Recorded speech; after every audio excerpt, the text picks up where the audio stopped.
আসসালামু আলাইকুম বন্ধুরা, কেমন আছেন? আশা করি আল্লাহর অশেষ রহমতে ভালো আছেন। আমরাও ভালো আছি আলহামদুলিল্লাহ। চলে আসলাম নতুন আরেকটি ভিডিও নিয়ে। তো আজকে রান্না করব শিং মাছের ঝোল। শিং মাছটা আমি কেটে ধুয়ে টুকরা করে পরিষ্কার করে নিয়েছি। আর এর সাথে রান্না করব একটা ডাল চচ্চড়ি। এটা আমি মসুরের ডাল ধুয়ে পরিষ্কার করে পানিতে একটু ভিজিয়ে রেখেছি। তো ডাল চচ্চড়ির সাথে দিব পুঁই শাক। পুঁই শাকটা ধুয়ে নিয়েছি, পুঁই শাকের ডাঁটা আলাদা করে রাখছি এবং নিয়ে নিয়েছি কাঁঠালের বিচি বা দানা, যে যা বলেন, এটা পরিষ্কার করে নিয়েছি। এখন শিং মাছের জন্য আমি একটু ব্যতিক্রমধর্মী পেঁয়াজ কেটে নিয়েছি, একটু গোল গোল করে। আমরা শিং মাছ, মাগুর মাছ, ট্যাংরা মাছ এগুলো যখন ঝোল করতে যাই তো তখন পেঁয়াজটা চিকন করে কেটে লাল করে ভেজে একদম গলায় দিই না, যেহেতু একটু ঝোল ঝোল খাবো, শিং মাছের ঝোল, তো সেটা যাতে পেঁয়াজটা একটু আনাম আনাম কামড় পড়ে সেজন্য এভাবে দিয়ে দিই। একটু কম ভাজি, তো ওটা খেতে বেশি ভাল লাগে। আপনারাও এভাবে খেয়ে দেখতে পারেন, আশা করি সবার ভালো লাগবে। তো চলে যাই রান্না করতে। প্রথমে শিং মাছের ঝোলটা রান্না করব, সেজন্য চুলায় বসাই দিয়েছি কড়াইটা। বিসমিল্লাহির রহমানির রহিম।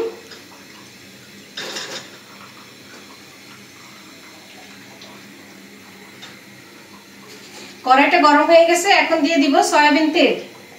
তেলটা গরম হয়ে গেছে, এখন দিয়ে দিব কেটে রাখা পেঁয়াজগুলো, আর সাথে দিয়ে দিব কাঁচামরিচ। পেঁয়াজটা অল্প একটু ভেজে নেব কিছুক্ষণ, একদম বাদামি করে না।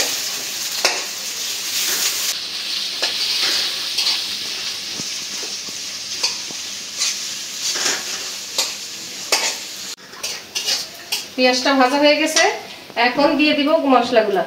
প্রথমে দিয়ে দিব 1 চামচ হলুদ, এখন দিয়ে দিব মরিচের গুঁড়া,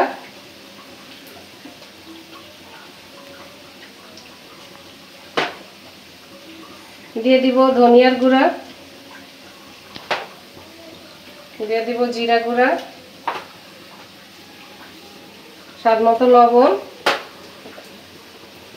আর দিয়ে দিব আদা রসুন বাটা। একসাথে আদা রসুন পেস্ট করে রাখছি। মশলাটা দিয়ে একটু নাড়া দিয়ে দেই।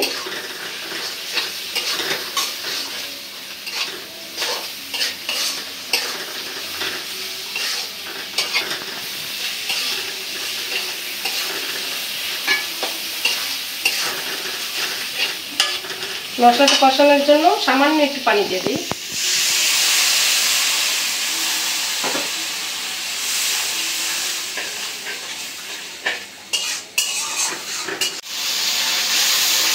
পেঁয়াজটা কষানো হয়ে গেছে, এর উপরে তেল চলে আসছে। এখন আমি মশলার সাথে মাছটা দিয়ে কষাই নিব। মাছটা দিয়ে দিলাম, মশলার সাথে মাছটা ভালো করে কষাই নিব।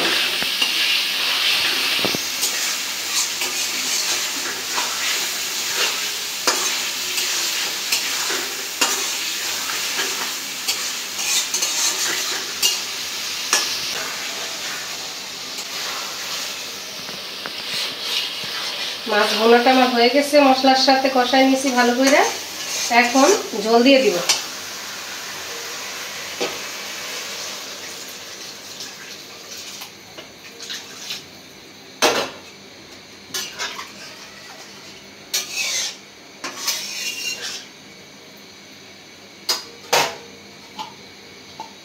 ঢেকে দিই।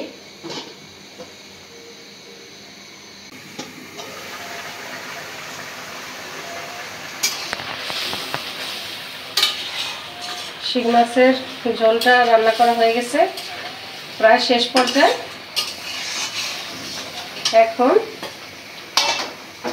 দিয়ে দিব ধনিয়া পাতা। ধনিয়া পাতা আমি কুচি করে কেটে নিয়েছি।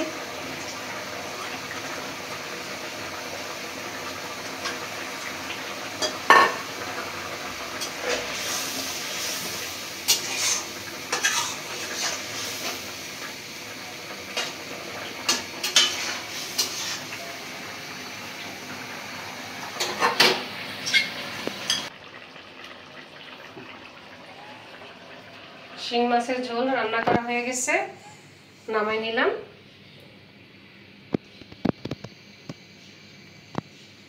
এখন ডাল চচ্চড়িটা করে নিব।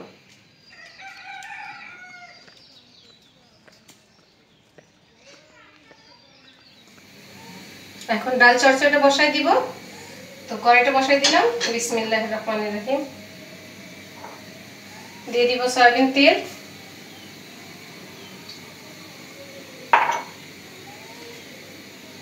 দিয়ে দিব পেঁয়াজ কুচি আর কাঁচামরিচ।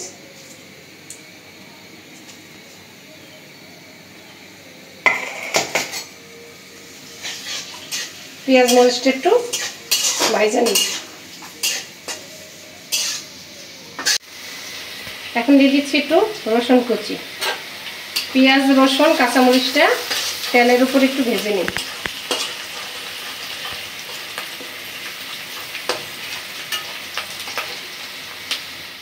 পেঁয়াজটা ভাজা হয়ে গেছে।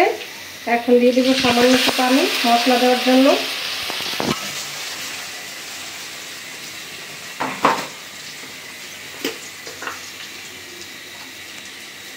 দিয়ে দিব মরিচের গুঁড়া,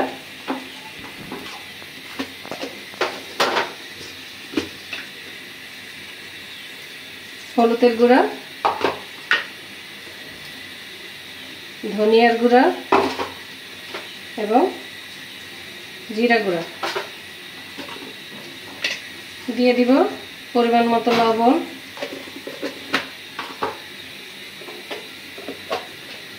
আদা রসুন একসাথে পেস্ট করে রাখছি, সেটা দিয়ে দিলাম। এখন মশলাটা ভালো করে কষাই নেব।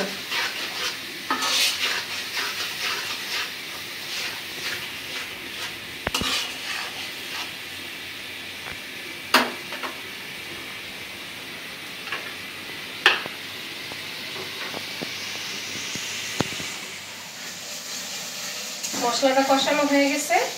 এখন দিয়ে দিব মসুরের ডাল। ডালটা আমি ধুয়ে কিছুক্ষণ ভিজায় রাখছিলাম, এখন দিয়ে দিচ্ছি।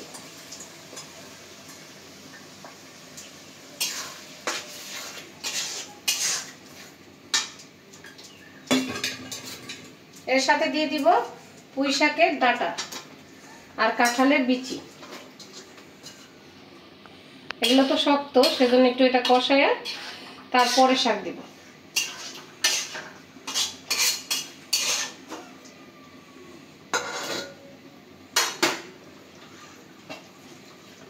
ঢাইকা দিই।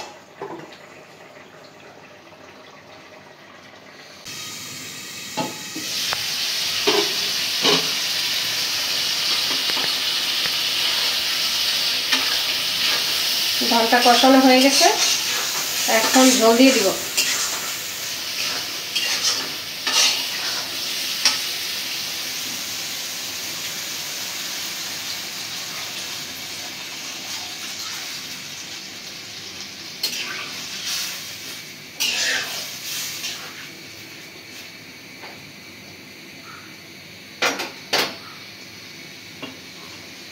ঢেকে দিই।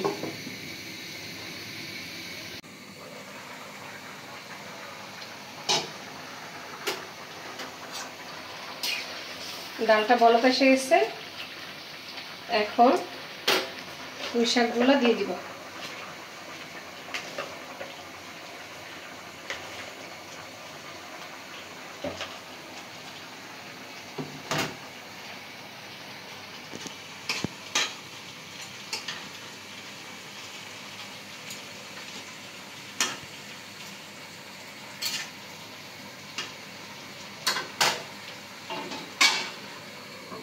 আবার ঢেকে দেই।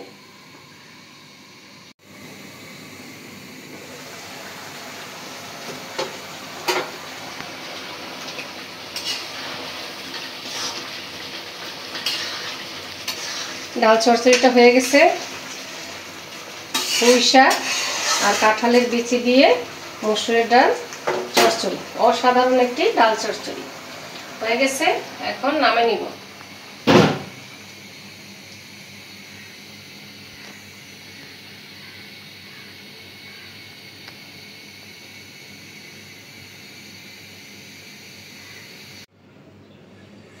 ডালটা একটু ঝোল ঝোল নামাইলাম, কারণ ঠান্ডা হতে হতে আর একটু ঝোল শুকাবে।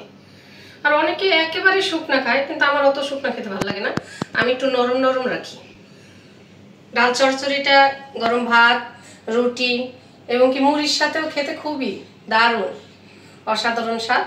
তো আজকে আমি রান্না করলাম, দুপুরবেলা রান্না বান্না শেষ, এখন খেয়ে দেখব কেমন রান্না করলাম।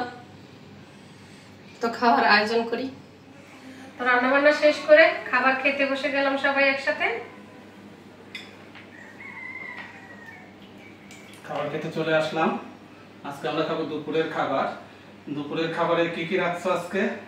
আজকে রাখছি শিং মাছের ঝোল আর কাঁঠালের বিচি পুঁই শাক দিয়ে ডাল চচ্চড়ি। ওয়াও, দারুণ একটা আইটেম। ওই কাঁঠালের বিচি, পুঁই শাক আর হলো ডাল দিয়ে রান্না, এটা আমরা ছোটবেলায় খুব খেতাম। এটা একেবারে নিখাত গ্রাম বাংলার খাবার, নিখাত গ্রাম বাংলার একটা খানা, আর খুবই সুস্বাদু। যারা শৈশব কৈশোর যাদের গ্রামে কাটছে তারা বলতে পারবেন, বুঝতে পারবেন যে এই খাবারের মূল্যায়ন কত বা কি স্বাদের একটা খাবার।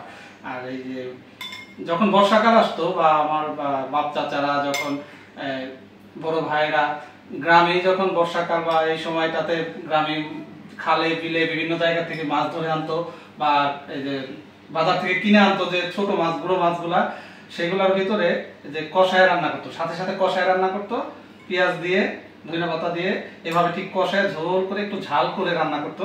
খেতে যে কি সুস্বাদু এটা বলে বোঝানো যাইত না। আজকে দেখি ওটার সাথে আমার মিলে কিনা, স্মৃতি পাতায় যাইতে পারি কিনা। চেষ্টা করছি, দেখো। আজকে মাছটা তো ভালো ছিল, শিং মাছটা তো আনলাম, ভালো মাছ ছিল, বড় ছিল সাইজের আর ভালো ছিল। খেয়ে দেখি কেমন হলো। আমার শাশুড়ির মতোই গোল গোল পেঁয়াজ কেটে রান্না করছি। ঠিক আছে, দেখি। বিসমিল্লাহ। আমার শাশুড়িকে দেখছি টাকি মাছ, শিং মাছ, তারপরে বাইম মাছ এভাবে রান্না করে আমার মা। পেঁয়াজ গোল গোল করে কেটে দিয়ে তারপর রান্না করে। পেঁয়াজটা একটু ওই রাখে, একটু লেবু দাও আমার। হ্যাঁ, এই যে লেবু দাও। ভাতের সাথে ঝোলের সাথে একটু কাঁচা কাঁচা থাকে, খেতে ভালো লাগে। বিসমিল্লাহ। এত বড় হয়ে গেছে, এখন আমার মা খাই দিব। তুমি একটু চেষ্টা করো। তোমাকে দিতে হবে। তোমার একটু তরকারি দিয়ে দাও, একটু ঝোল দাও। ব্যাস, হয়েছে হয়েছে। মাছ ভুনাটা আজকে খুব স্বাদ হয়েছে। মাছটা খুব স্বাদ পেলাম খেয়ে। মাছটা খুব, রান্নাটা ভালো হয়েছে, খাবারটাও খুব সুস্বাদু হয়েছে, খুব মজা পেলাম। এখন আমার পছন্দের আরেকটা আইটেম রয়ে গেছে, ওইটা দাও, এটা একটু খাই দেখি। আসলে মাছটা দারুণ হয়েছে। ডাল নেই, ডালটা নিয়ে নাও তো। কাঁঠালের বিচি দিয়ে ডাল, হ্যাঁ, আর পুঁই শাক, খুব মজাদার একটা খাবার। ব্যাস, এই যে মেয়ে ঘুম থেকে উঠে গেছে, আমি একটু নিয়ে নিই। দারুণ হয়েছে, দারুণ। পুঁই শাক ডালটা তো দারুণ হয়েছে, কাঁঠালের বিচি দিয়ে পুঁই শাক ডালটা তো দারুণ হয়েছে। পুঁই শাকটা খুব একটা দারুণ স্মেল আসতেছে, পুঁই শাকের একটা বাসনা হয়েছে। কাঁঠালের বিচিটাও কেমন লাগবে, খুব দারুণ লাগতেছে। সর্বোপরি ডালটা হয়েছে ফাটাফাটি। তো বন্ধুরা, খাবার তো খেলাম। আসলে মাছ ভুনাটা মানে শিং মাছের ঝোল এবং এই ডাল চচ্চড়ি খুবই মজা হয়েছে। আপনারা বাসায় এভাবে ট্রাই করে দেখবেন, আশা করি আপনাদেরটাও ভালো হবে। আজ এ পর্যন্তই, আর কথা বলবো না, অনেক কথা বললাম। বাঙালিয়ানা খাবার খেলাম আজকে, একেবারে বাঙালিয়ানা গ্রাম বাংলার ঐতিহ্যবাহী খাবার। এগুলো ভালো লাগে, ভালো লাগলো, খুব ভালো লাগলো। তো আজ এ পর্যন্তই, দেখা হবে পরের ভিডিওতে। আল্লাহ হাফেজ। আল্লাহ হাফেজ। Allah Hafiz.